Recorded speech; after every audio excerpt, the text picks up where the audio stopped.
இப்போ நம்ம என்ன பண்ண போகிறோம்னா வெஜிடபிள் ஆம்லேட் பண்ண போகிறோம். வெஜிடபிள் ஆம்லேட்டுக்கு என்ன செய்யணும் அப்படின்னா, இந்த வெஜிடபிள்ஸோட ஒரு எக்கு சேர்த்துக்கங்க.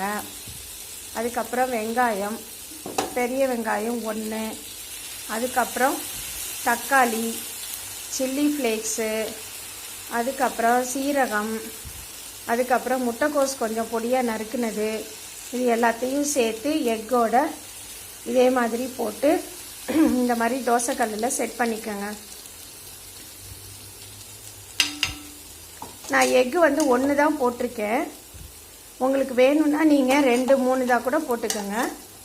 இப்போ வெஜிடபிள் ஆம்லேட் எப்படி சாப்பிட்ணும் போடணும்னு சொல்லியாச்சு.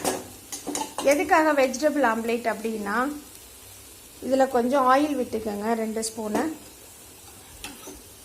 முட்டை சாப்பிட்டா குண்டாயிடுவோம் அப்படின்னு சொல்லிட்டு முட்டை சாப்பிடாம இருக்கீங்களா யாராவது?